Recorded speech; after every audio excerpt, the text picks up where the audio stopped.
amigos, muita paz a todos. É de fato com muita alegria que aqui estamos, né? Aguardávamos com muita ansiedade esse evento em Santa Luzia e temos por essa terra e por essa instituição muito apreço, porque em nossa história está a memória do famoso EGEP de Santa Luzia, né? O EGEP, o Encontro da Juventude Espírita dos Tempos Históricos, está ali Dona Cristina, aquela história de que durante 6 meses juntou-se água para que o EGEP pudesse ocorrer aqui. Então, tempos históricos, né, gente? Estamos falando, eu nem sei quantos anos, mas uns 30 anos, Dona Cristina. 91. 90 e quanto? 91, 29, 28 anos, pronto. A matemática aí rápida já calculou 28 anos, né? Então, quem participou daquele EGEP e bebeu da água de Santa Luzia, né, está vinculado a essa matriz do Espiritismo. Então, eu tenho, por essa terra, por esse centro espírita, um apreço muito grande. E chegamos, né, para essa atividade, a gratidão hoje, além da gratidão aos amigos pelo convite, a gratidão também à minha família. Estou com meu pai e minha sobrinha e viemos em conjunto para essa atividade, porque nesse final de semana a gente tinha 2 opções, ou vinha todo mundo ou não ia dar certo, então só tinha opção A. Vamos todos, né, para que o evento possa fluir. Então nós vamos fazer um tempo de fala, que deverá ser mais ou menos de 1h15 de fala, e na sequência nós vamos abrir exatamente para essa interação de perguntas e respostas, que é extremamente importante para um momento como esse. E esse seminário, na verdade, ele é um desdobramento da palestra que fizemos ontem em Patos. E ainda ontem à noite eu conversava com o Joedla, quando voltamos da palestra, o quanto esse título foi, pelo menos para mim, sugestivo. Porque nós falamos muito na paz, a paz, a paz, mas o título, a contribuição do Espiritismo à paz. E foi exatamente esse tema, essa palavra, contribuição do Espiritismo, que, digamos assim, me pegou de jeito. E eu fiquei pensando, né, nas múltiplas formas e, evidentemente, as ideias, a intuição espiritual vai chegando. Que tentamos sistematizar ontem na palestra. O Espiritismo contribui de diversas formas para a paz, inicialmente quando nos concita o chamado trabalho de transformação moral que Allan Kardec apresenta lá no Evangelho segundo o Espiritismo, que Emmanuel retoma como reforma íntima, que Joana de Ângeles retoma como autodescobrimento, fazendo uma vinculação muito forte com a questão 919A do Livro dos Espíritos. Então, quando nós aprendemos individualmente nesse mundo de transição, um mundo de muitos conflitos, de muita dificuldade, quando nós aprendemos a ficar em paz, nós damos um grande passo. E o Espiritismo nos traz o caminho dessa pacificação. O Espiritismo faz também uma contribuição à paz, historicamente, quando instalou sempre o que o Dr. Bezerra de Menezes chamou na Federação Espírita Brasileira, quando ele foi presidente, de o Departamento dos Humildes, que ao longo dos anos teve modificação de nome, né, o Departamento de Assistência Social. Mais recentemente, as instituições chamam de Departamento de Promoção Social, porque a ideia é exatamente acolher, ou usando a expressão nordestina, acudir a pessoa na sua necessidade material, apresentando Jesus como referência e instrumentalizar essa pessoa para ela seguir e, na medida do possível, não se manter dependente desse departamento, seja no centro espírita ou em outro lugar. Mas todos nós sabemos que esses departamentos, eles crescem na medida em que uma crise social cresce. E todos nós que estamos em casa espírita sabemos disso. Se diminui emprego, se diminui salário, se diminui assistência ao povo, para onde é que o povo mais pobre corre? Corre para as instituições religiosas, dentre elas as casas espíritas. Porque aqui nós não pedimos a troca, né? Nós não pedimos que a pessoa que vem para o departamento, que recebe a sopa ou a cesta básica, ou seja lá o recurso que o centro espírita tenha, nós não pedimos a troca, você tem que ser espírita.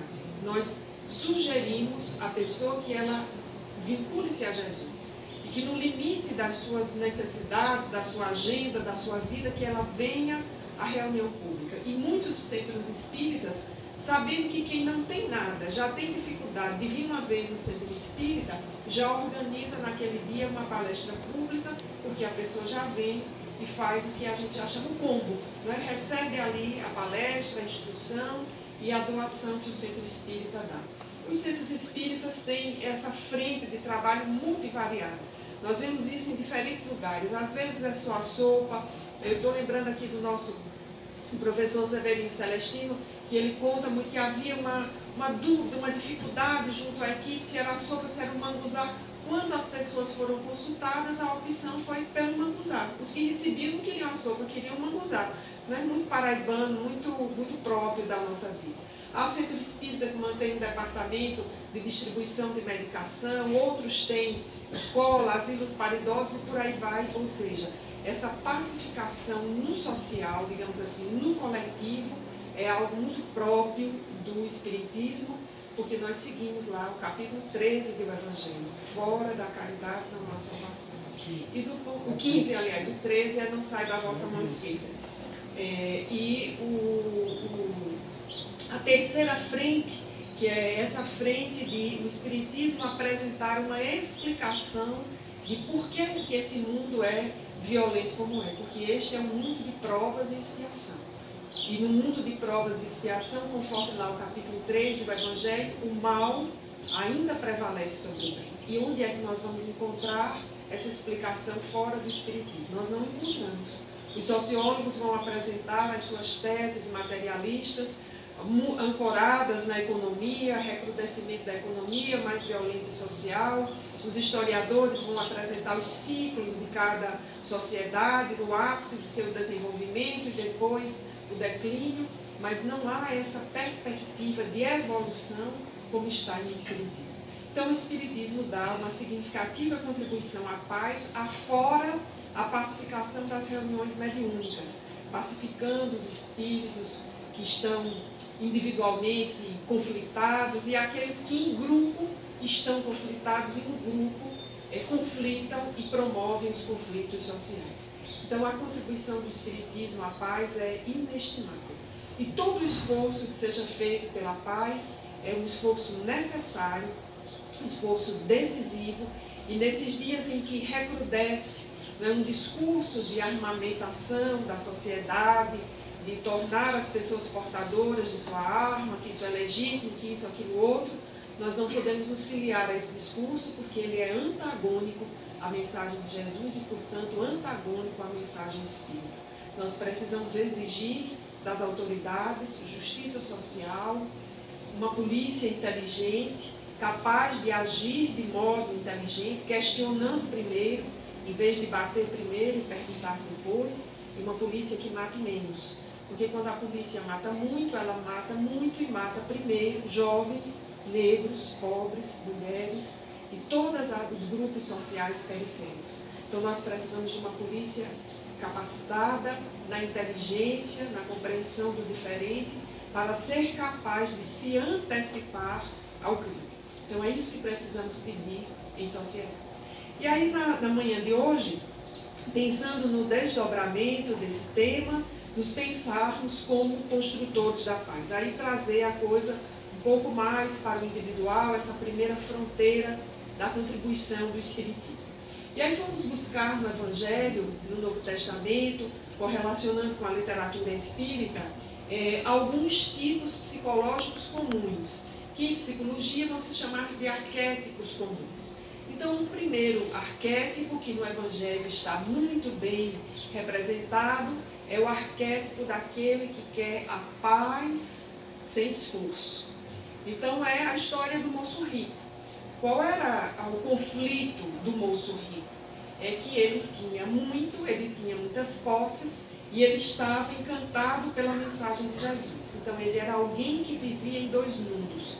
Um mundo que tinha posses, e Jesus nunca condenou os que tinham posses, nem o mundo das posses. Aliás, Jesus sempre teve e sempre tem muitos amigos muito bem aquinhoados, que são muito importantes para o trabalho de justiça social, e os que fizeram a sua transformação moral, esses são verdadeiros embaixadores de Jesus. E o moço rico, ele estava nessa condição. ele era alguém muito bem colocado naquela sociedade. A narrativa de Lucas sobre ele é uma narrativa muito encantadora. E ele tinha aquilo que a nossa sociedade tem hoje, projeção social. Ele era alguém muito visto. O espírito Amélia Rodrigues vai falar sobre esse caso, essa narrativa, e vai dizer que ele era inclusive um atleta reconhecido em Roma. Então vejamos que era um jovem com uma projeção internacional, porque ele era ali alguém que estava numa daquelas regiões que Jesus atravessou, ou a região da Galileia, ou da região da Judéia, ou da região de Decápolis, não interessa, ele era daquele lugar. E Amélia Rodrigues diz que não apenas era daquele lugar, mas ele era um esportista de projeção em Roma. E esse jovem vai ao encontro de Jesus para tomar alguns conselhos. Senhor, o que fazer para entrar no reino dos céus? Que é uma questão muito recorrente no Novo Testamento e é uma questão para nós hoje. Nós espíritas, nós estamos preocupados com a nossa vida após a morte. Para onde é que nós vamos? Então nós temos um imaginário. Nosso imaginário é nosso lar. A partir daquela descrição de André Luiz, quem de nós não quer ir para nosso lar? Preferencialmente, eu digo sempre, para o Ministério da União Divina, porque é o top entre os tops e o mais top. Então é lá que está venerando aquele povo todo. Então é para lá que nós vamos. Mas a grande maioria de nós está com muita certeza que vai para o umbral. Aí um amigo um dia desse disse, o umbral deve ser um lugar maravilhoso. Aí eu disse, como assim? Todos os amigos vão estar lá. Aí eu digo, mas olha, que pensamento, né? Aí eu achei isso bem interessante, bem humorado, né? Aí eu estava em Porto Seguro e citei isso, aí uma pessoa lá na plateia disse, aqui a gente pensa a mesma coisa. Eu digo, então já vai ser um pouco maior esse umbral que a gente vai. Porque já vai juntar Campina Grande com Porto Seguro, então os amigos têm essa leitura bem humorada. Então nós temos esse imaginário, para onde é que nós vamos após a morte. E o moço rico tinha, Senhor, o que fazer para entrar no reino dos céus? Ou seja, ele não queria aquela descrição comum, né, que se fazia lá, das penitências após a morte, do sofrimento intenso. Era do imaginário dos judeus o reino dos céus. E o judeu que cumpria as suas obrigações para com o templo, tinha supostamente no seu imaginário assegurado que ia para o reino dos céus. Então ele faz essa questão a Jesus. E a Jesus devolve com uma questão que é uma questão reflexiva, como sempre fez Jesus. E a resposta do mestre poderia ser, né, para que ele seguisse esse ou aquele caminho. Mas Jesus devolve uma questão reflexiva, porque Jesus, por excelência, é o pedagogo divino e o terapeuta divino. Então estava sempre ensinando ou curando. São os dois lados ali que nós conseguimos enxergar da personalidade de Jesus. Então, um grande mestre e um grande terapeuta. E aí Jesus olha para aquela alma, né, escaneando a alma na sua intimidade, sabendo que ali havia um conflito, e vai no ponto e diz para o moço rico, vai, vende tudo o que tens, dá aos pobres e segue. E aí Jesus pegou no ponto o moço rico, porque o grande problema dele era apego.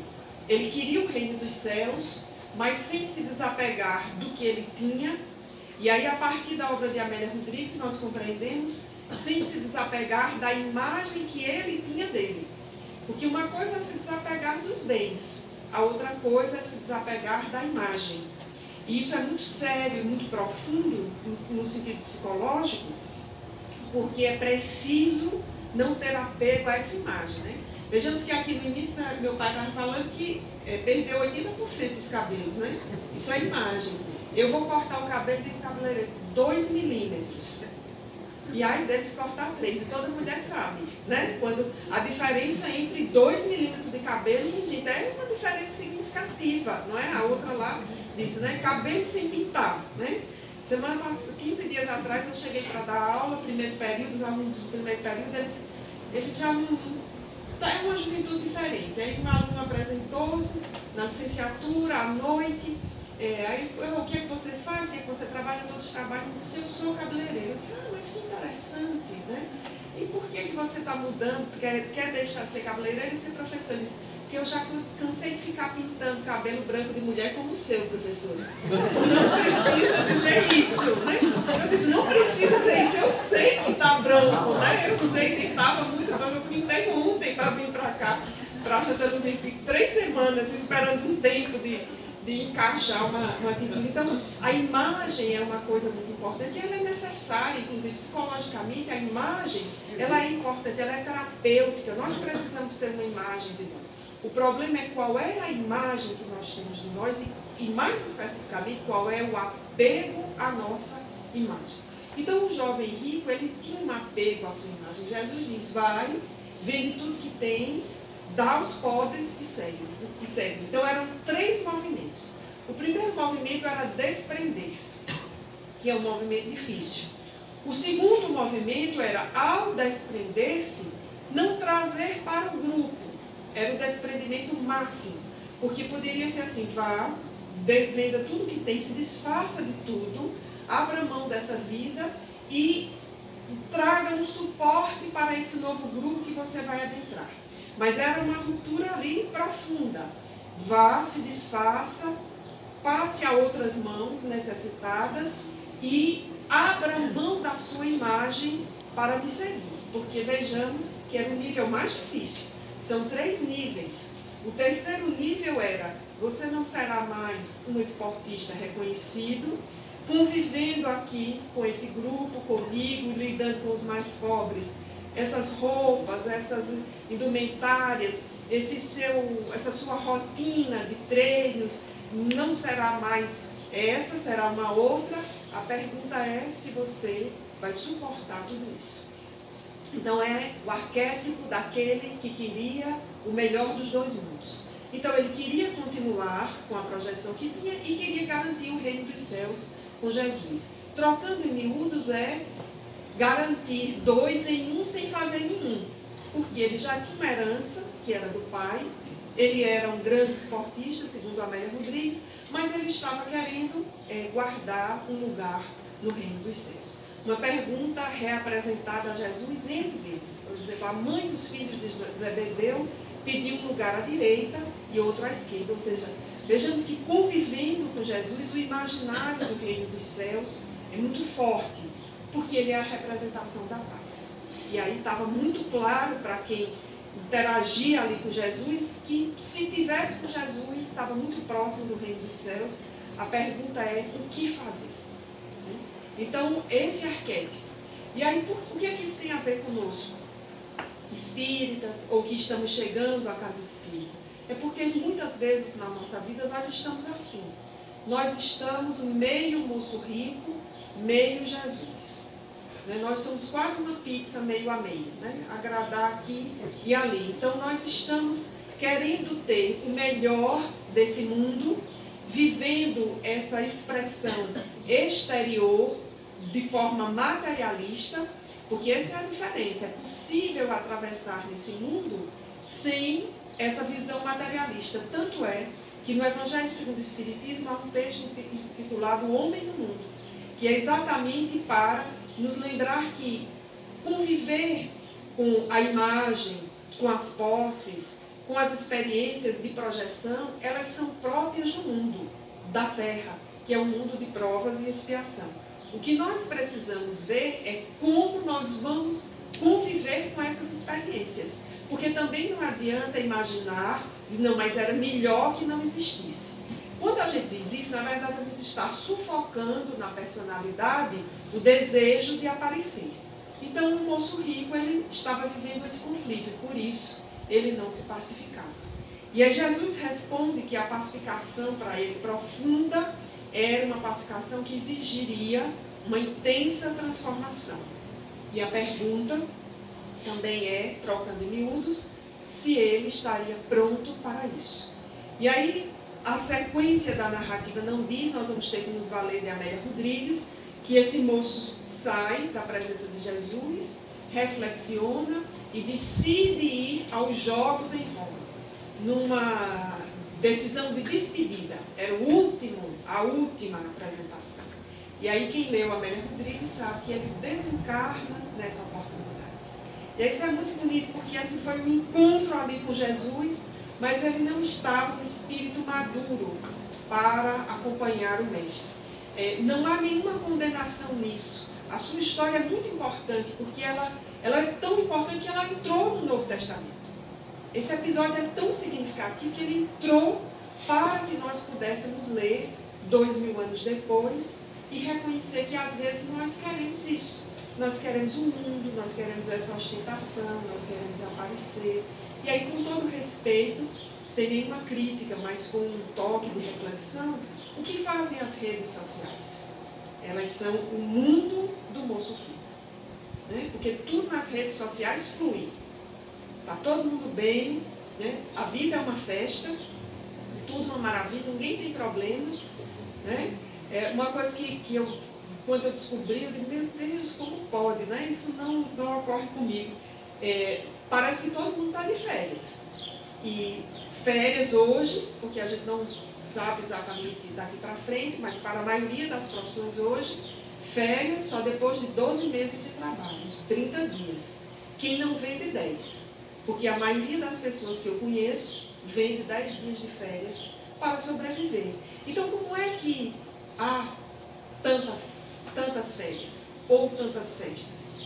Então vejam que se a gente sai daquele cenário do moço rico, ali mais imediato, e traz para os dias de hoje, a gente vê a atualidade da mensagem de Jesus. Quantos arquétipos, ou melhor dizendo, quantas pessoas não chegam ao atendimento fraterno na casa espírita com esse arquétipo? Quer o melhor dos dois mundos, né? Eu quero continuar lá no mundo, com toda a sua perspectiva materialista, mas também quer garantir um lugar no reino dos céus, mais ou menos assim. Eu vou no centro espírita uma vez por semana, ou 2 vezes por semana, eu fico lá, eu presto atenção à palestra, eu tomo água purificada, eu tomo paz. É a ideia da garantia do reino dos céus.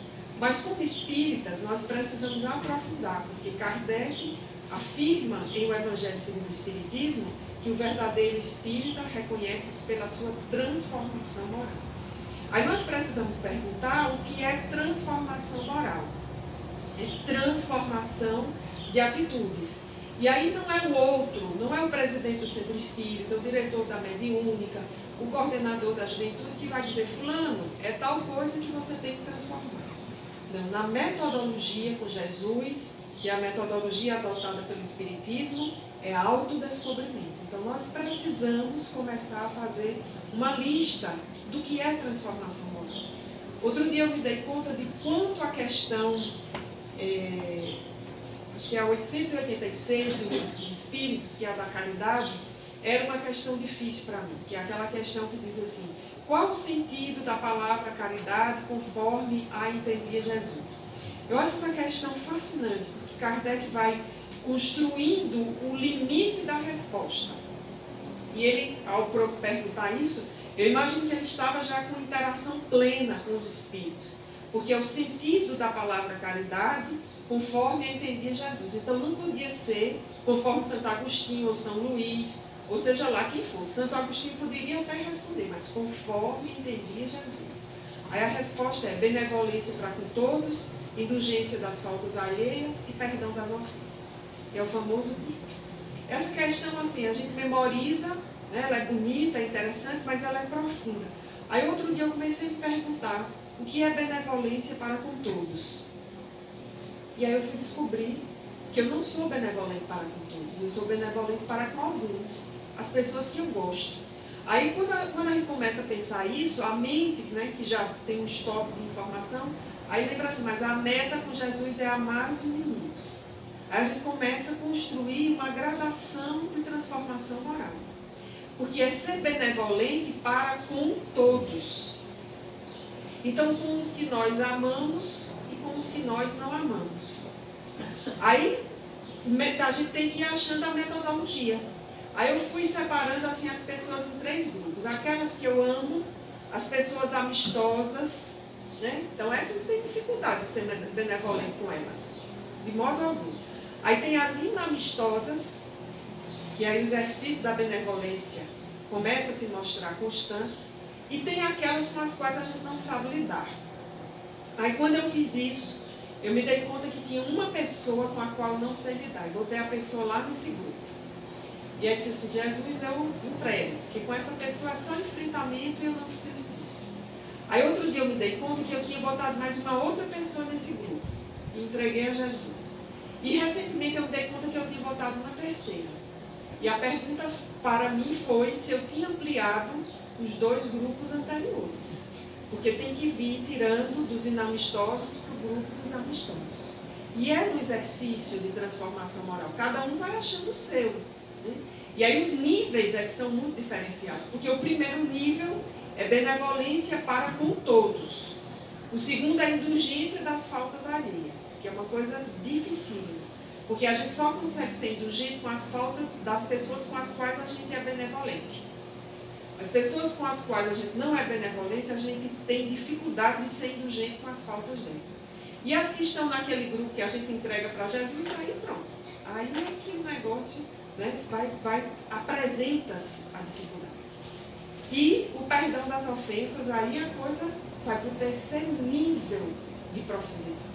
Aí vejamos como os espíritos, né, são didáticos ao responder a Kardec. É benevolência para com todos, então é o nível 1. Indulgência das faltas alheias é o nível 2 e perdão das ofensas. Aí nós precisamos nos olhar na construção da paz, em que nível nós estamos. Porque viver nesses níveis e avançar nesses níveis é construir a paz em nós mesmos, no nosso íntimo, para que nós possamos aproveitar a atual experiência e não fazer como o moço rico que disse assim, está certo, Jesus, é isso, entendi, eu vou abrir mão de tudo, mas eu vou aproveitar essa última oportunidade, essa vai ser a saideira, e eu volto para vir com você. E nós não sabemos o movimento da vida, né? O movimento sempre dinâmico da vida. Algumas pessoas conseguem. O moço rico fica como emblemático, que é aquele que encontra-se com Jesus, mas não estava suficientemente maduro para o seu processo de transformação. E aí ele fez certamente isso na sequência, numa existência anterior. Ainda nesse campo dos arquétipos, eu achei essa imagem ontem, eu achei essa imagem belíssima. Inclusive é de um pintor brasileiro, da época do Barroco, que viveu na Bahia, e eu me interessei muito porque eu gostei da forma como ele monta as figuras, e porque nessa imagem estão 2 arquétipos muito interessantes. Esse primeiro, que está aqui, é o arquétipo, né, de Pedro, e a dualidade de Pedro na construção da paz. É uma figura impressionante. É uma figura do Evangelho pelo qual eu tenho muito apreço, muita admiração, e mais recentemente estou muito mergulhada em compreender essa personalidade. Porque é uma personalidade que, pela descrição do Evangelho, e deve ter sido, tinha uma sintonia tal com Jesus que, diferentemente do moço rico, quando ele é interpelado por Jesus, ele não tem dificuldade de deixar o que fazia, de fazer uma reengenharia de vida e seguir a Jesus. E ele segue desde os primeiros momentos, desde a primeira hora. Mas dos apóstolos de Jesus, das descrições que nos chegam, eu fico pensando que Pedro é o que está mais próximo de nós. Ele tem características muito nossas, né? Porque ele faz questões muito interessantes a Jesus. E ele tem alguns embates, alguns entraves, né? Quando ele pergunta a Jesus, num dia que eu imagino de cansaço, de dificuldade, de perseguição, que aquilo que Jesus viveu com os apóstolos não era o reino dos céus, era uma experiência difícil, árdua de mudança, num cenário de perseguição. Então, eles tiveram que se evadir, que se esconder de diferentes formas, né? E provavelmente num dia de muito cansaço, de muita dificuldade, uma narrativa de Mateus, Pedro pergunta a Jesus, Senhor, e nós que te deixamos e tu seguimos? Eu acho essa questão tão importante, assim, ela tem tão a ver com a gente, né? A gente que vai abrindo mão do que queria, do que pensava, das projeções de imaturidade, as dificuldades, né, de nos mantermos com a casa espírita aberta, de sermos espíritas na sociedade, tem uma dificuldade, né? Hoje é muito mais fácil do que no passado, mas há um peso, né? Outro dia eu me dei conta disso, no lugar onde eu trabalho, estávamos numa situação conflituosa, aí um colega disse, dá para a Denise que Denise sabe resolver. Eu disse, eu não sei resolver isso não. Ele disse, você acalma. Isso o coração estava quase saindo pela boca, eu com uma vontade assim, né? De dizer uma meia dúzia de palavras fortes do povo que estava lá. Estava me aguentando, eu falava, não, deve dizer calma. Eu disse, meu Deus, qual é a representação de espírita que essa pessoa tem? Né? Porque eu estava por dentro assim, né? Acabando ali, com vontade de uma meia dúzia de palavras fortes e enquadrar logo o povo e deixar o negócio resolvido. Aí quando ele disse isso, eu comecei a pensar, né, qual é a representação. Isso vale para todos nós, para cada um de nós no lugar em que nós estamos. Então, nós somos esse Pedro, né, com algumas dificuldades. Senhor, e nós, que tudo deixamos e te seguimos? Aí a resposta de Jesus, o centro, né, nesta vida e no reino dos céus. E Pedro está ali numa busca de construção da paz e ele oscila. E há um momento de oscilação de Pedro, aliás, dois, muito significativos, muito mais para nós do que talvez para ele. Quando Jesus reúne os discípulos numa dada ocasião e pergunta assim, o que diz o povo, né, do Filho do Homem? Né, para ouvir ali os depoimentos, não que Jesus não soubesse, mas para perceber qual era a percepção que os apóstolos tinham. Isso é um exercício metacognitivo de leitura, uma capacidade de reflexão. E aí os apóstolos vão dizendo uma coisa ou outra, aí Pedro diz, tu és o Filho do Altíssimo. Aí Jesus diz, bem-aventurado tu és, porque não foste tu que falaste, mas o Espírito Santo. Então Pedro ali, intuído, né, sintonizado com os espíritos superiores, um momento de rara beleza, de rara intuição espiritual. E na sequência, Jesus começa a prepará-los, já identificado com o Messias, eles sabiam disso, aí Jesus retoma as profecias de Isaías e diz que o Messias será imolado como um cordeiro, ou seja, que ele vai passar pelo sofrimento que estava previsto pelo profeta Isaías e usa essa imagem do cordeiro, que é um animal muito dócil e que era o animal dado em sacrifício no templo. Uma relação aí com a cultura da qual Jesus estava reencarnado, a cultura judaica. Aí Pedro, no mesmo instante, diz, não, Senhor, tu não passarás por isso, nós te defendemos. Aí Jesus, afasta-te de mim, Satanás. Então, é na sequência. Então, Pedro, assim, ele vai de uma ponta, né, de uma sintonia máxima a outra ponta quando ele perde a sintonia, porque ali os desejos dele, né, de proteger a Jesus do ponto de vista humano, né, a sua dificuldade ali de compreender a mensagem de Jesus, fazem com que aquilo que está mais, como se diz em psicologia e na obra de Joana de Ângeles, mais na sua sombra, ou seja, aquilo não trabalhado, as virtudes não desenvolvidas, provavelmente o desejo de poder, aquilo que era intrínseco ao povo judaico, que era oprimir o romano, expulsá-lo e restabelecer o reino à força, provavelmente essa sombra, que era pessoal e coletiva, veio à tona em Pedro e Jesus, né, ali não quis essa defesa de Pedro.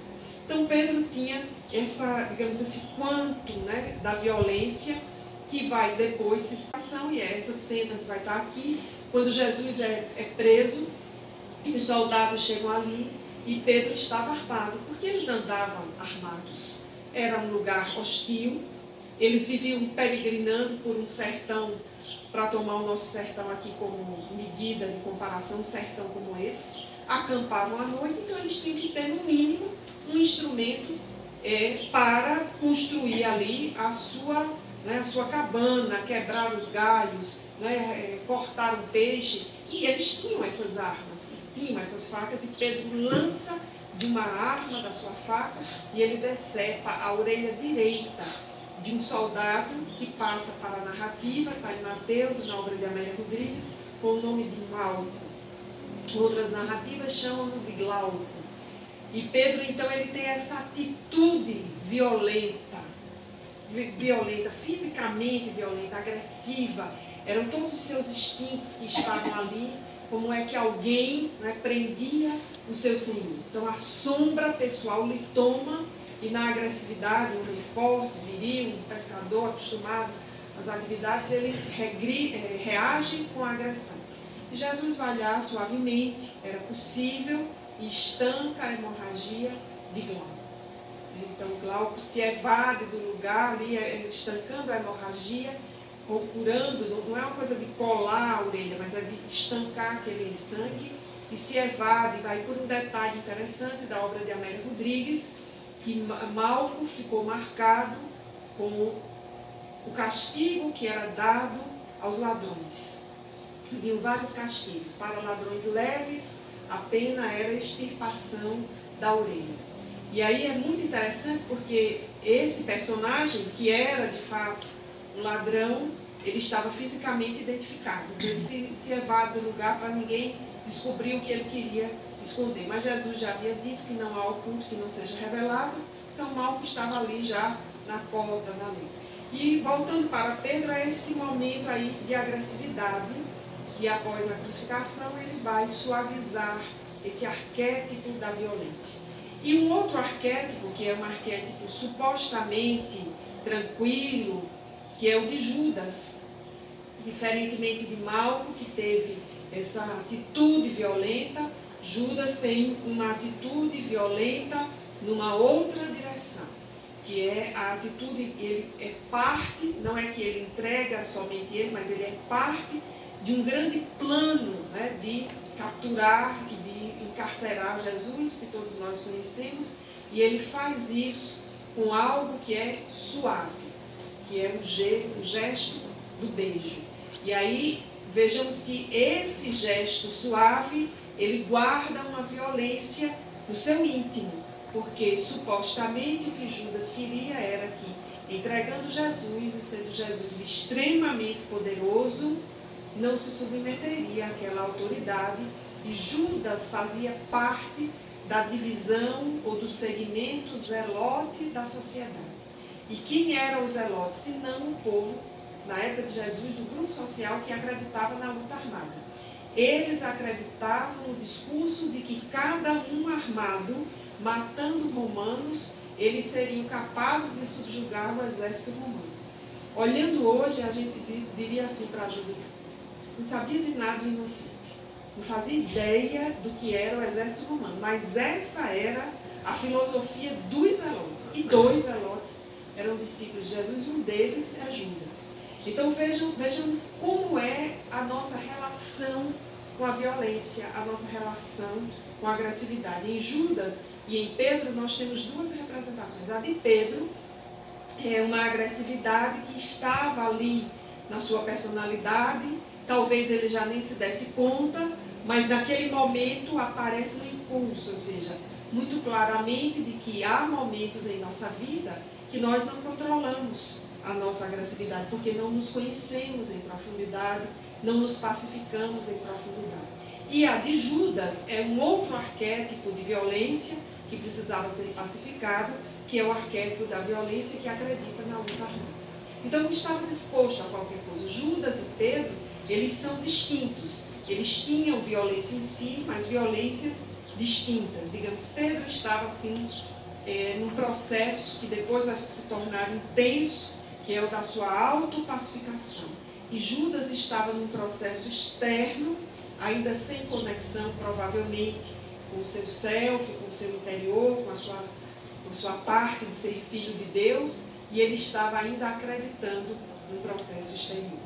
E Jesus convivia com ambos. Imaginemos essa convivência. Toda vez que eu volto, eu fico imaginando as figuras que ali estavam em torno de Jesus, e assim foram surgindo. E nós que fomos nos encaixando nesses 2000 anos de história. Quantas vezes nós não já acreditamos e levamos a cabo a ideia de que, para a mensagem de Jesus se estabelecer, é importante matar quem não acredita nela. Nós já fizemos isso muitas vezes. Agora nós estamos em outra ponta da história, compreendendo que precisamos nos pacificar. Que a mensagem de Jesus não é uma mensagem de violência.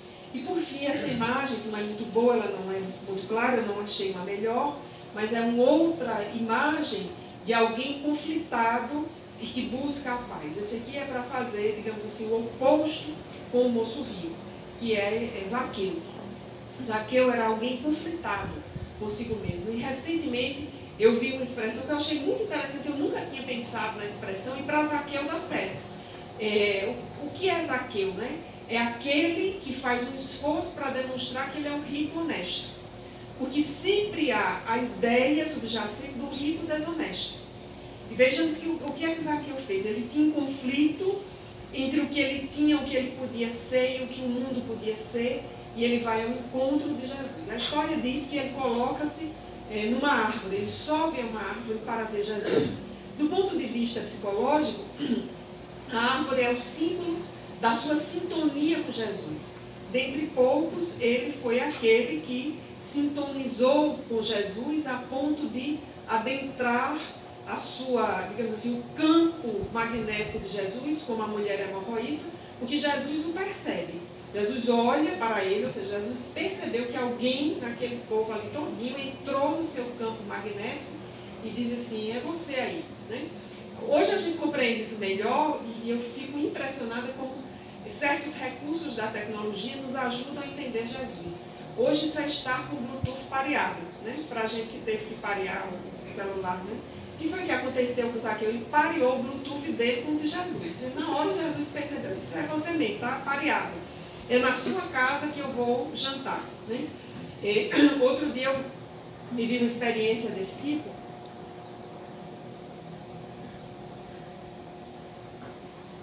Não de parear o Bluetooth com Jesus, mas foi uma outra experiência. Onde nós moramos, nós temos muita dificuldade com redes de internet. A gente está sempre mudando e as redes são sempre muito ruins e eu nunca consegui resolver isso. Aí, uma certa vez, eu reclamei, a operadora mandou um técnico, resolveu, aí disse assim, eu vou mandar o supervisor. Eu disse, não, agora resolve, porque vai vir o sujeito que sabe mais que os outros. Aí, de fato, ele foi, ele sabia muito, eu expliquei o problema, ele disse que já estava sabendo. Ele disse, aqui nunca vai prestar bem uma internet como a senhora quer, velocidade, isso, aquelas coisas outras, porque há redes sobrepostas aqui. Eu disse, como uma rede sobreposta? Em todo canto há rede sobreposta. Aí ele puxou do bolso da calça um aparelho similar ao celular e ele abriu a tela, aí ele disse assim, olha, vejam como aqui é sobrecarregado de redes. Aí ele me mostrou na tela do celular várias linhas, né, azuis, verde, vermelho, realmente um emaranhado de redes, de internet e de Bluetooth. E quando ele olhou isso, na hora, eu disse assim, meu Deus, né, as vibrações espirituais. Aí ele, como é, senhora? Eu disse, não, é uma outra coisa que eu estou pensando, mas como é mesmo o negócio da rede? Aí ele, porque foi quando eu entendi aquilo que André Luiz dizia do cordão fluídico, né? No mundo espiritual deve ser assim, o negócio está tudo emaranhado, mas tudo flui, né? A energia vai para o lugar certo, né? Na hora eu fiquei tão encantada com as vibrações espirituais. Ele, como é, senhora? Eu disse, não, é um negócio da rede, vamos lá. E ele foi mostrar, né, que não pega bem e de fato a gente tem muita dificuldade. Enfim, mas Zaqueu pareou o Bluetooth dele com Jesus, assim como a mulher hemorroísta, que Jesus diz, uma virtude saiu de mim, ou seja, alguém entrou naquela sintonia, na sua onda mental, Jesus percebe e vai à casa de Zaqueu. Aí vejamos, né, o processo aí, porque diferentemente do moço rico, Zaqueu acolhe a Jesus, né? A pergunta é a mesma, o que fazer para entrar no reino dos céus? Jesus vai lá, janta na casa de Zaqueu, eles têm a oportunidade de conversar, e Zaqueu quer provar que é um rico honesto, né? Que tudo que ele tem é fruto do trabalho, e ele ainda assume que pode vender, dividir a fortuna na metade, vender o que tem, restituir àqueles a quem ele lesou em até 4 vezes, ou seja, tinha algumas coisas que talvez não fossem tão honestas, e dar outra parte aos pobres. Então, a transformação que o moço rico não fez, quem faz é Zaqueu. Então, é um arquétipo da pacificação. E aí nós vamos compreender com Ivone Pereira, um conto cujo título agora eu não estou lembrando. Está lembrando? Não. Depois lembro, porque meu pendrive externo é ele. Um conto de Ivone Pereira, que ela vai narrar sobre Zaqueu, e ela vai narrar as dificuldades iniciais de Zaqueu, que ele sai da região em que estava, mas ele tinha uma personalidade com ressentimento. E o seu grande trabalho não foi se desfazer da herança. O grande trabalho foi liberar o ressentimento. E aí nós estamos com uma imagem que não ficou muito boa, porque está sobreposta, mas são 2 outros arquétipos de pacificação que às vezes precisamos integrá-los, né? É o arquétipo da contemplação e o arquétipo do pragmático, que estão em Marta e em Maria. Né? Marta é o pragmático, foi a que se ocupou ali em preparar a janta para o Senhor, arrumar a casa, e Maria, que é o arquétipo da contemplação. E o pragmático, ou o ativista, ele sempre vai reclamar do contemplativo, do que tem o ritmo mais lento. Né? O pessoal da meditação, cadê o menino de Patos? Não veio não, né? Da meditação. O pessoal da meditação ouve muitas reclamações, né? Dos ativistas, dos pragmáticos. Por que é que vocês vão meditar? Né? Porque o ativista, o pragmático, ele quer resultado. Às vezes não interessa o que é que está fazendo. Interessa que esteja agindo. E às vezes está agindo sem saber para onde está indo. Esse é o problema dos excessivamente pragmáticos. E nesse mundo em que nós estamos, que não conseguimos nos desligar. Nós estamos sempre no ativismo, mas fazendo o que mesmo? Para quê? Para quem? Né? E aí os contemplativos são os que nos dão o retorno dessa necessidade de parar, de refletir, de contemplar. E aí são dois arquétipos relacionados à pacificação. A necessidade da contemplação e a necessidade da atuação. Né? O que não significa dizer que os pragmáticos não estejam bem e não significa dizer que os contemplativos estejam maus. Mas é que precisamos integrar contemplação e pragmaticidade ou atividade. E aí é preciso saber onde é que nós estamos, e eu trouxe só alguns dos arquétipos que achamos no Novo Testamento, para ver como é que nós vamos atravessar esse momento de transição. Porque o próprio Jesus anunciou no sermão profético que nós ficássemos de sobreaviso, porque nós não saberíamos quando esse tempo se daria. Então, no seu sermão profético, aqui eu peguei a versão de Marcos, é uma versão menor, Jesus anuncia aquilo que Kardec vai chamar em Agênesis de sinal dos tempos, que é esse momento agudo da transição. E Kardec, com muita propriedade, eu acho que já é o slide seguinte, vai nos dizer exatamente isso, que são chegados os tempos. E não vai falar de um momento apocalíptico, de um momento de destruição da terra, mas vai nos falar de algo que é muito bonito lá, que ele diz que é a transformação das humanidades. No texto da Gênesis, a expressão são as humanidades que se agitam, e não mais as entranhas da terra. Não obstante nós ainda vejamos a erupção de vulcões, tufões, esses aspectos relacionados à natureza, mas nós não estamos mais no momento de lapidação da geologia da Terra. Nós estamos no momento de lapidação das humanidades, ou seja, dos grupos sociais, dos povos que estão reunidos na Terra. E lá na Gênesis, é sinal dos tempos, é o último capítulo belíssimo. Kardec vai dizer, são chegados os tempos, porém não se trata de uma mudança parcial, é isso que é interessante. Para a gente sair de provas de expiação, não é metade da Terra, não é um hemisfério, não é um grupo de países. É uma mudança que é total. Não se trata de mudança parcial, de uma renovação limitada a certa região, a um povo, a uma raça. Trata-se de um movimento universal a operar-se no sentido do progresso moral. Uma nova ordem de coisas tende a estabelecer-se e os homens, que mais opostos lhes são, por ela trabalham a seu malgrado. Então isso aqui é interessante, esse capítulo Sinal dos Tempos, nós precisamos assim, estudar em praticamente todas as sentenças de Kardec, um a um. Primeiro entender que não é parcial. Então assim, não serão uns e outros não existem eleitos. O que nós percebemos é que em algumas regiões da Terra, o processo de pacificação ele já é uma conquista no sentido de que o grupo social que ali está reunido já disse alto lá para o mal. Chega. Né? Em alguns lugares, esse processo foi conquistado, por exemplo, pelo recurso monetário. Eu estou lembrando aqui de uma amiga que mora na Suíça, e ela disse que página policial do jornal na Suíça é para relatar nas notícias pessoas que embriagadas chutaram as lixeiras da rua. ou crianças mal criadas, mal educadas, que voltando da escola em suas casas, porque a escola tem que ser sempre perto da casa para facilitar o trânsito da criança, derramaram o lixo da lixeira.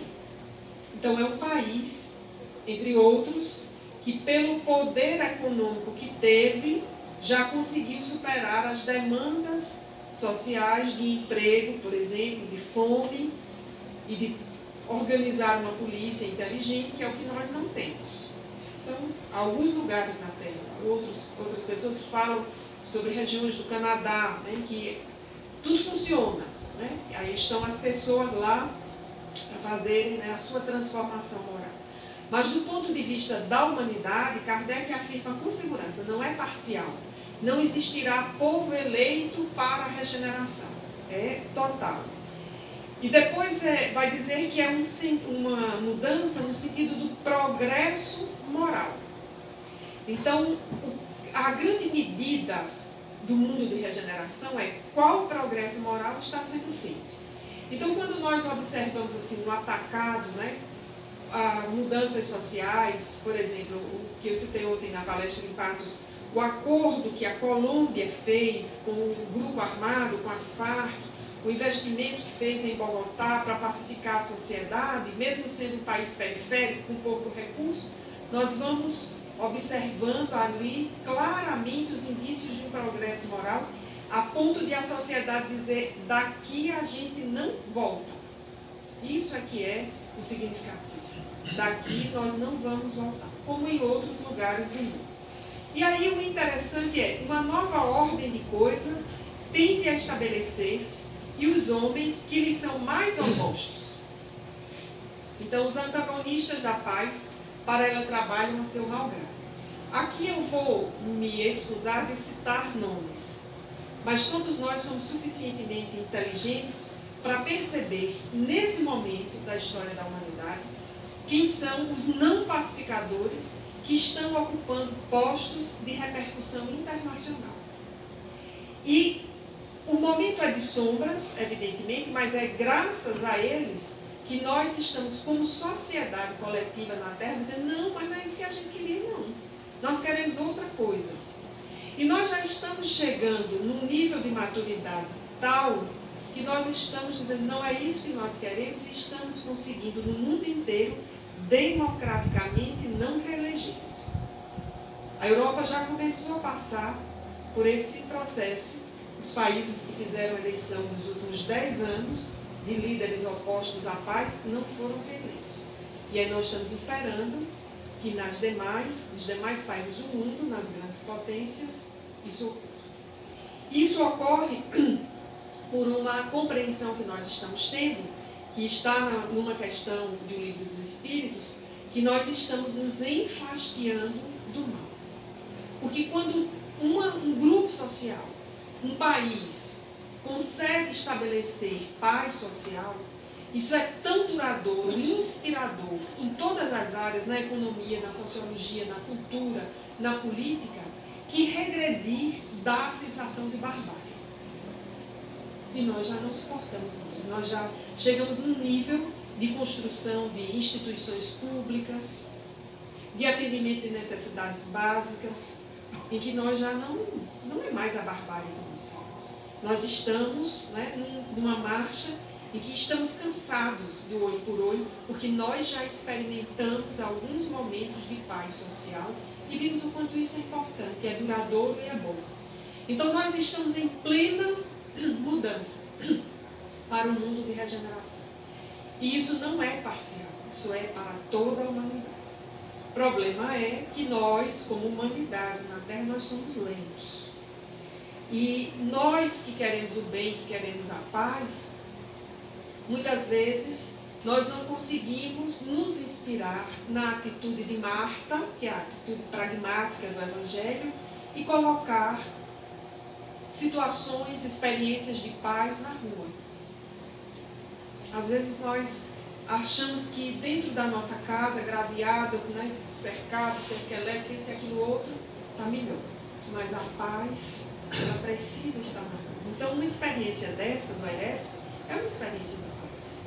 E fazer a palestra lá no AA é uma experiência de paz, é levar o Consolador prometido aos mais diferentes lugares. E um outro dia, eu acho que o ano passado, não lembro quando, conversando com o Oswaldo sobre o ERESP, estávamos conversando, eu disse a ele, o ERESP tem um formato sui generis, porque isso não é um congresso. E se fosse um congresso, ele seria o mais do mesmo, porque nós já temos 2 grandes na Paraíba. O ERESP tem um formato sui generis, manda expositor para todo esse sertão, Paraíba, Pernambuco e Rio Grande do Norte. E é interessante porque, fazendo evento espírita em alguns lugares do Brasil, eu me lembro mais do ERESP do que dos outros 2 eventos. De vez por outra eu falo sobre isso. Nós temos uma experiência muito interessante na Paraíba, porque isso é uma experiência de pacificação. E não importa se algumas cidades conseguem fazer na praça pública e outras não, fazem aqui na Casa Espírita, no fórum, na maçonaria, nas escolas, mas isso é amplamente divulgado para a sociedade. Então isso é uma experiência profunda de pacificação, precisa ser feito. E esse ano vocês foram assim, certeiros, intuídos no tema. Estamos precisando pensar sobre esse tema da construção da paz e qual é a contribuição pessoal e coletiva que, como espíritas, nós damos a essa transição que estamos vivendo. Estamos em pleno tempo de transição. E aí essa transição vai ser descrita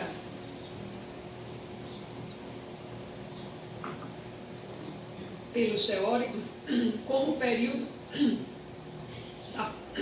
da pós-modernidade, que é exatamente o que se construiu na modernidade, que é considerado até ali a queda do Muro de Berlim, então 89, que foram as instituições públicas, a separação das relações entre Estado e Igreja, a relação da economia de um Estado como uma economia forte, a garantia da escola como uma escola que caminhava para a universalização, isso é modernidade. A pós-modernidade é a partir da queda do Muro de Berlim e quando se percebe que todas as instituições construídas na modernidade, elas se esgarçaram. Então, o esgarçamento da família, a possibilidade de constituição de mais de um matrimônio, de mais de um casamento, e não só isso, mas o esgarçamento das relações familiares é a característica da família na pós-modernidade, que é o não reconhecimento das autoridades ou dos lugares de pertencimento de pai, de mãe e filho, o esgarçamento das instituições religiosas tradicionais, o esgarçamento da política, que era a grande perspectiva da modernidade, por isso a Segunda Guerra Mundial ela vai ser resolvida num processo político de negociação, com força, evidentemente, armada, mas muita negociação política, e o esgarçamento da economia do Estado, porque abre-se para a iniciativa privada, o capitalismo na sua 4ª fase com extrema força. Então isso é do ponto de vista, digamos, das teorias após a modernidade. E se coloca como a modernidade líquida, porque tudo é rápido, tudo é tópico, tudo é passageiro. E esses 2 livros, eles são muito emblemáticos desse momento. Tudo é líquido, tudo é passageiro, e tudo que é sólido desmancha no ar. Esse Tudo que é sólido é mais antigo, é um livro da década de 90, acho que do final da década de 80, esse teórico ele já percebia essa relação de que as coisas estavam desmoronando, como a gente costuma dizer. E mais recentemente, esse outro teórico, Bauman, ele fala na modernidade líquida. E aí ele exemplifica muito bem, né? As comunicações muito rápidas, os relacionamentos afetivos muito rápidos, tudo muito tópico, tudo passa, né? E nada fica. E hoje em psicologia se fala que a grande característica da pós-modernidade é a falta de foco. E nós vemos muito isso. Hoje na universidade, os colegas costumam dizer assim, os alunos têm muita dificuldade de ler um texto de mais de um parágrafo, porque está todo mundo acostumado a ler depoimento nas redes sociais. Mas nós também, os professores, nós estamos afetados por isso. Né? A falta de foco é uma característica desse momento. Mas nós compreendemos isso melhor quando nós lemos o Espiritismo, porque essas perspectivas, elas dão conta do mundo, mas elas precisam de uma leitura espiritual. E nós vamos identificar como espíritas esse início da pós-modernidade, quando, nos apoiando aqui em Chico Xavier, e no pós-fácil do livro Sexo e Destino, de Filomeno, por Divaldo Franco, nós temos a afirmativa de que, a partir da década de 60, os espíritos que gerenciam a Terra permitiram o reencarne, a reencarnação de levas de espíritos que necessitavam de aprendizado no campo da afetividade e da disciplina. Porque eram espíritos que não haviam desenvolvido a afetividade e muito menos a disciplina. Então é exatamente essa leva de espíritos que traz para a pós-modernidade as características que ela tem hoje, e uma delas é a ruptura das grandes narrativas, né? O esgarçamento das religiões, a vinculação muito mais com o ter do que o ser, e os problemas que a gente vem vendo mais recentemente, que é o problema da ostentação e da adultescência. A da ostentação todo mundo já conhece muito bem, mas o da adultescência é um problema bem significativo, já muito recorrente e grave, porque é um problema que fala da falta de pacificação. O que é o adultescente? Senão o adulto com comportamentos de adolescentes, comportamentos infantis. É aquele adulto que se recusa a crescer, a assumir responsabilidades, a encarar as suas funções na família, na sociedade. É aquela pessoa que está chegando aos 40 anos e não sabe o que quer. E nessa pós-modernidade, uma das características também é mudar muito rápido de profissão, ter mais de uma profissão, que para a minha geração, por exemplo, como as possibilidades de escolha eram muito poucas, a gente só tinha alguns e ia para uma profissão e ficava uma ou outra pessoa que saía da profissão, mas em geral você se formava e ia trabalhar naquela profissão e ia se aposentar nela. Não necessariamente, né? Como eu dou aula para o ensino superior, aquela coisa do aluno fera, né? Primeiro período, ele está chegando na universidade, que não sabe nada, relativo também. Metade da turma já vem de outro curso. Já começou, já fez 6 meses no outro, aproveitou o mesmo Enem, se transferiu. E muita gente numa segunda graduação. Por que você está fazendo um novo curso? Ah, professora, porque não me identifiquei. Porque não arranjei trabalho. Né? É uma realidade. Mas tem muito não me identifiquei. Então é alguém que vai até o fim de uma graduação, 4, 5 anos, e depois começa uma outra. E aí é muito interessante esse retardamento, né? Porque para a maioria dos que aqui estamos, 4, 5 anos era muito tempo. Como era que a gente pegava 4, 5 anos de uma graduação e ia botar mais 4 para começar tudo de novo? Sem falar que o Brasil todo era muito pobre e a gente precisava se formar para trabalhar e se sustentar. Então eram outros tempos. Eu tenho ex-alunos excelentes em letras, que fizeram direito, é muito comum, e deixaram enfermagem, e um outro que deixou engenharia também. E às vezes eu assim, deixou engenharia para ser professor? Deixa, né? Fora os que transferem meio de curso, e os vários, né, que estão em letras e que transferem, vão para outro curso e está em comunicação social e veio. Ou seja, essa é uma marca dessa pós-modernidade, é uma migração em todos os sentidos. Tanto essa coisa da migração, né, os imigrantes, né? Aí uma empresa de telefonia tem um slogan interessantíssimo, uma sacada maravilhosa, é sem fronteiras, é uma marca da pós-modernidade, é sem fronteiras, embora os não construtores da paz queiram erguer novos muros. Mas esse mundo é sem fronteiras. E a pós-modernidade ela não é de todo ruim, porque muita gente faz uma leitura pessimista. Mas a descoberta do sem fronteiras, que nos leva a perceber como irmãos, que nos leva a entender que o que acontece na Venezuela, no Haiti, nos países da África, na Síria, nos diz respeito, é da pós-modernidade. Porque se nós estivéssemos na modernidade, por exemplo, lá da Segunda Guerra Mundial, o problema dos sírios era dos sírios, não era problema nosso. O problema dos turcos era dos turcos.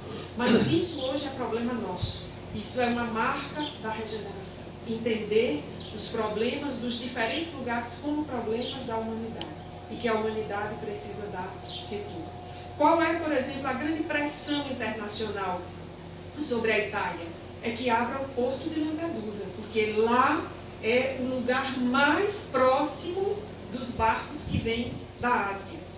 É o lugar mais próximo, é a menor distância. Os barcos menores conseguem atravessar da África, em pleno Oceano Atlântico, e chegar em Lampedusa, na Itália. E o governo italiano fechou, porque não quer receber os imigrantes, porque os imigrantes são pobres, precisam ser alimentados e eles dão muita despesa. E a Itália é um país, para os nossos padrões, rico, mas para os padrões da Europa, é um país pobre. Então o porto de Lampedusa está fechado. Ainda a semana passada, numa dessas coisas que a gente fica ouvindo no jornal, o governo da Espanha tinha aberto o porto de Maiorca para receber um barco que estava há 5 dias à deriva de Lampedusa e que o barco fosse para lá. E aí o navegador lá disse, não, esse barco não navega mais nenhum dia. E havia lá, parece que 50 pessoas à deriva no mar. Graças à pós-modernidade, isso nos diz respeito. Está em todas as redes sociais. E essa coisa dos imigrantes, eu vivi uma experiência que me tocou profundamente. Eu fiz uma viagem dessas com o professor Celestino, uma viagem de estudos, e num dos trechos nós viajamos de barco, de Atenas para Patmos e a volta. E eles chamam de barco, mas para a nossa experiência é um navio, um barco muito grande, de 4 andares, e muita gente para entrar, né? E na entrada eu estava muito eufórica, eu estava muito feliz, ou seja, eu estava igual o moço rico, só queria aparecer, né? Nem estava me dando conta que eu ia para uma coisa, né, que ia pedir de mim mais reflexão. Eu estava adorando, aquele negócio, aquele barco, tudo era diferente, né? Quase a vida é uma festa. Eu estava lá e nós ficávamos numa cabine para dormir, eu estava com Santana Florino, e foi ótima a noite, né? Conversamos muito e fomos dormir, tudo aquilo muito diferente. Eu acordei com o sol antes das 5 da manhã, uma felicidade. Aí quando eu abri a porta da cabine, tinha um quarto bem pequeno para sair, eu tive um imenso susto, porque tinha uma pessoa deitada na porta da cabine, e eu achei que a pessoa estivesse desmaiada. Eu acho que eu pensei que a pessoa estava morta. E aí eu segurei aquele grito e ia dizer Santana. Eu olhei aquela pessoa caída no chão. Quando eu olhei no corredor do barco, havia dezenas de pessoas dormindo no chão do barco. Porque a passagem delas era muito mais barata do que a nossa, que estávamos pagando para dormir numa cabine que tinha banheiro e tinha 2 camas. E aquelas pessoas iam para Patmos trabalhar, buscar trabalho, ou voltavam de Patmos para Atenas, porque naquele momento Atenas era um lugar que recebia muitos imigrantes. E aí quando eu segurei o grito e olhei o corredor aqui nessa outra rua, que eu vi que aquilo não tinha ninguém desmaiado nem morto, as pessoas só estavam dormindo, estavam cansadas, e eu é que tinha dormido a minha noite de sono, estava em uma outra vibe, me dei conta que precisava fazer uma outra leitura de onde eu estava e do que estava acontecendo. Então eu tinha dormido numa cabine, eu tinha uma cama, eu tinha tomado banho e eu ia para o meu café da manhã. E aquelas pessoas, algumas dormiam, nos corredores é atapetado, algumas dormiam no tapete e umas que a gente já via melhor organizadas tinham um tapetinho de EVA, tipo aqueles tapetinhos de escola de criança que a gente dobra, de aula de yoga, que eles são bem flexíveis. E a maior parte dormia no tapete. Aí caiu a ficha, que a vida não é uma festa, que eu tinha que olhar aquilo com outros olhos, né? Aí já fui fazer outra reflexão, enfim, já entrei em outra sintonia. Aí eu estava bem tocada por isso já, pelos imigrantes, até porque eu tinha perguntado em Atenas, onde estão os imigrantes? E aí o guia da excursão disse, não aqui onde nós estamos. Ah, nós estamos aonde? Né? Lugar de turista. Enfim, imigrantes, quem está na dificuldade está nas franjas da sociedade.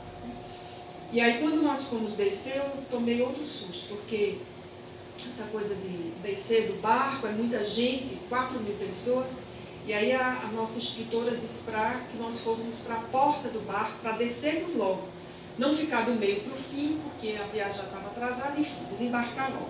E aí nós fomos e ficamos assim, de frente, a porta como essa aí. Eu fiquei na primeira fila ali. aquela coisa de ser obediente, né? Disse que essa era a ordem, eu fui lá obedecer a ordem. E aí quando o barco atracou, que a porta abriu, aí eu tive uma outra lição de vida. Tinha um casal dormindo fora do barco com 2 filhos. Aí não tinha nem tapete, nem tapetinho, nem lençol, nem banho, nem cama. E quando eu olhei para aquele casal, eu vi o quanto eles estavam sujos. Devia ser muitos dias. E os outros tinham pago mais barato para viajar. Mas eles viajaram fora da porta do barco, porque o navegador permitiu, o capitão do navio permitiu. Quer dizer, levou, deu a carona, mas imagine o vento no oceano à noite. E eles dormiram ali. E aí essas questões hoje elas nos dizem respeito, né? Se não fosse as comunicações da pós-modernidade, a gente não ia saber dessas coisas. E a gente não ia ter as instituições, né, transnacionais, essas organizações que se fazem hoje pelas redes sociais e que atendem, né? E aí ontem à noite nós estávamos jantando depois da palestra e falamos alguma coisa do trabalho da Fraternidade Sem Fronteiras, um trabalho extremamente digno, que hoje apoia 5 ações, é uma coisa muito focada, muito organizada. Então apoia as famílias em Moçambique, apoia o IPESC aqui em Campina Grande, que acolhe as crianças e as famílias com microcefalia, apoia as iniciativas para os imigrantes em Pacaraima, né, em Roraima, uma orquestra sinfônica de crianças pobres em Cuiabá, e tem uma 5ª ação da qual eu não me lembro. E a nossa pergunta ontem é que isso é interessante, mas qual é a fronteira da nossa fraternidade? Porque a pacificação tem isso, né? As fronteiras da fraternidade, elas não só estão distantes, elas estão muito próximas e elas estão em todos os lugares.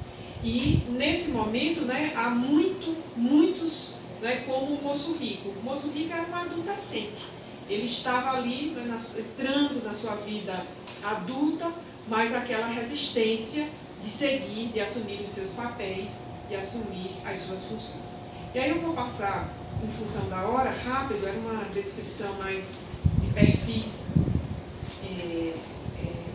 psicológicos, de grupo, para, em função da hora, a gente aproveitar aqui a contribuição do Espiritismo a esse processo de construção da paz. Então, eu retirei de Joana de Ângeles, de Adolescência e Vida, uma afirmação para os jovens, quando ela diz: o Espiritismo oferece ao jovem um projeto ideal de vida, explicando-lhe o objetivo real da existência na qual se encontra mergulhado, ora vivendo no corpo e depois fora dele, ora como um todo que não pode ser dissociado, aliás, como um todo que não pode ser dissociado, somente porque se apresenta em etapas diferentes.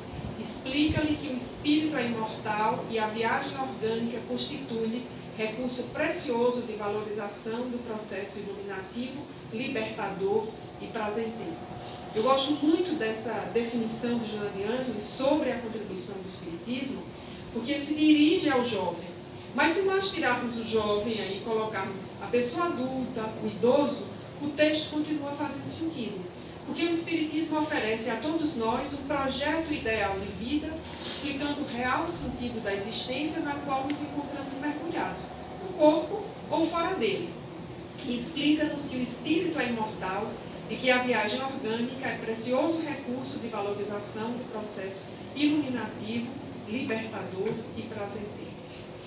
E nesse processo que nós estamos de construção da paz, os conflitos geracionais, que são aqueles com que nós lidamos por aqui de forma mais próxima, mais perto, eles são reais e nós não podemos ocultar tudo isso. E Joana de Ângeles também, em Adolescência, diz que eles são inevitáveis, porque o conflito de gerações, que é o resultado da imposição caprichosa de parte a parte, seja resolvido pelo intercâmbio de ideias e compreensão de necessidades reais do grupo social e do adolescente, estabelecendo-se pontes de entendimento e cooperação para que os dois extremos se acerquem do objetivo, que é o auxílio recíproco.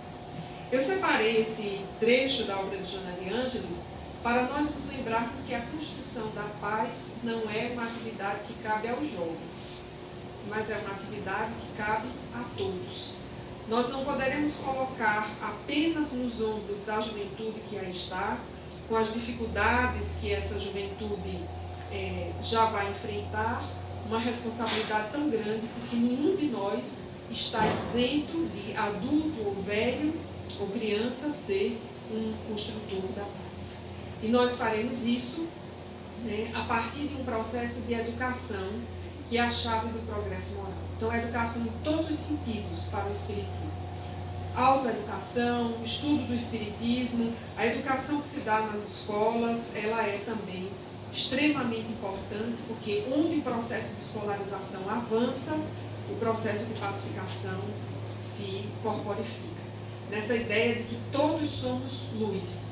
E aí eu queria destacar só 2 exemplos para a gente concluir essa etapa de exposição, de como nós já temos indícios claros de espíritos sintonizados, né, com a construção da paz. Essa garota Malala, ela dispensa apresentações. É a mais jovem pessoa a ganhar o Nobel da Paz, com 16 anos, por uma luta que para nós é algo assim que parece sem sentido, né? Lutar para que as meninas estejam na escola. Parece sem sentido, mas faz todo o sentido. Faz todo o sentido no lugar de onde ela vem, aquela fronteira entre o Paquistão e o Afeganistão, em que as meninas não vão à escola, e o pai dela era um rebelde, porque era professor e tinha uma escola em casa em que alfabetizava as meninas para que elas se inserissem na escola. Ela era uma rebelde porque ela tinha um blog e conseguia pela internet, driblando o governo afegão e a supervisão do Paquistão ali, conseguia divulgar a situação das meninas no Paquistão, que não só não iam à escola, mas vítima de toda sorte de violência.